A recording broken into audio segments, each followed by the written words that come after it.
Hey there everyone, we're back and we're ready to start working on letters for our name in 1-point perspective. As you know, we've been practicing a while on creating all different kinds of forms in perspective. So what you're going to want to do is take out one of your small pieces of paper that are folded up, usually in your sketchbook. If you don't have any, you can use a piece of your drawing paper, but keep it folded, or even a piece of loose leaf if you have it, but keep it folded because you might want to do multiple. What we're going to do is hold it horizontally like this. Notice, keeping it folded. What you'll want to do is fold it one more time, okay?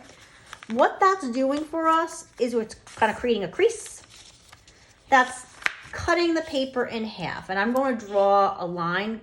You don't have to because you'll see that, but it's just kind of cutting in half. So I understand 1/2 here, 1/2 here.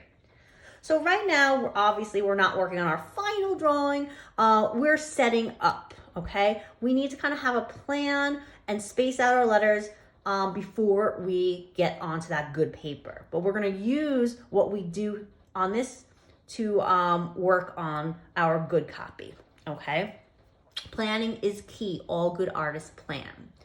So once you have this set up, and guys, those of you who are watching along with me, I pause as I stream the video, but anyone who is watching this on their own, I recommend pausing as you go, working at your own pace, okay? Don't just let it keep playing. Pause as we do each step, as I would in class, okay?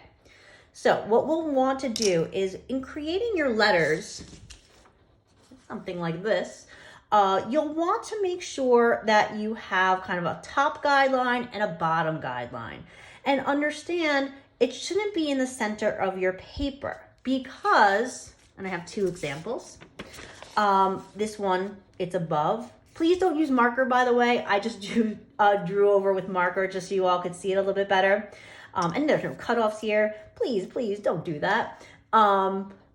I gave myself kind of a sense of what it would look like, or you all want a sense of what it would look like. We have in this case, our vanishing point at the bottom, so my name is towards the top. In this case here, the vanishing point is on the top, so my name is towards the bottom, okay? And you need to have guidelines before you get started on that. So what we're going to do is, regardless if you want your vanishing point on top or bottom, around the center, you're going to make your first guide. Okay? Again, I'm working dark. You all should work light. So in this case, I'm going to make, this is where my vanishing point I want it to be. So I'm going to have my second, this is my top guideline, my bottom guideline. I don't want all the way at the bottom. You don't want your letters touching the bottom all the way. So right about there, okay? So again, guys, and if you want to, flip it over, you're more than welcome to do that. And then that way you have your vanishing point on the bottom. But your name should not be in the middle. You should have it kind of either low or high, okay? So like having the one guideline in the middle though, kind of either for the top or the bottom, will work out well for you, okay? So if you don't have this set up yet, I will be pausing as we go in class. But again, if you're watching at home, pause, set yourself up like this, okay? Now what we're going to want to do is we have to figure out how to space our letters. This is the whole point of this. We have to know how many letters are in our name. So what I'm going to do is just on the top here, again, this isn't a real copy, so it doesn't matter if I kind of doodle or sketch on it. I'm going to count. I've got 6 letters. That's an even number. That means I can split it in half equally. H-E-D, G-E-S. So I've got H-E-D here, G-E-S here. Say, I'll mix it up. I'll have this one on the top this time.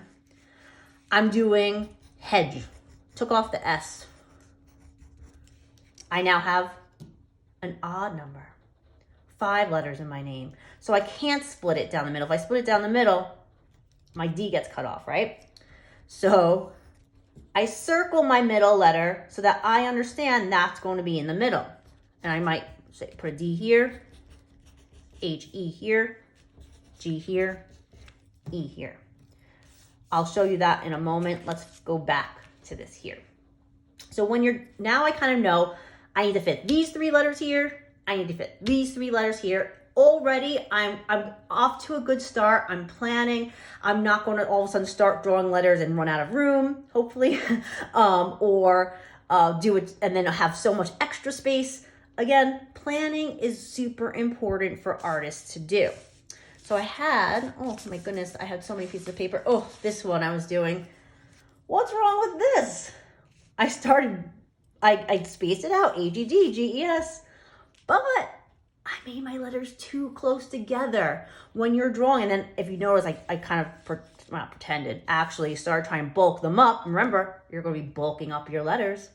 And they're touching each other. It's no good, okay? So when you're drawing your letters, you want to make sure you give them some space in between. Give them some room to breathe. Otherwise, when you bulk them up, you're going to be in some trouble. So I start off, I know I have to fit 3 letters here. So my letters might be somewhat skinny because I want space. The longer your name, the more kind of, obviously planning you have to do to make sure it fits.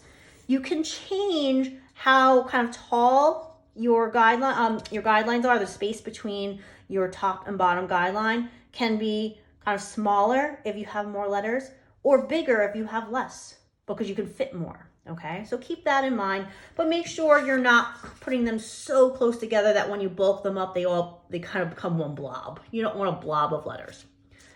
So I got H-E-D.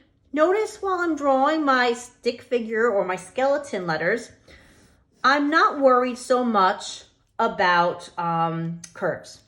We're going to talk about that when we do our final copy. We're not bulking anything up in this video. I'm going to split up the videos so it's not too much all at once. So we've got H-E-D, G-E-S. Now in the case of this guy here, since I have an odd number, my middle letter, I might draw first to give myself an idea. Again, because I have less, I know I can probably afford to make my letters a little bit larger, okay?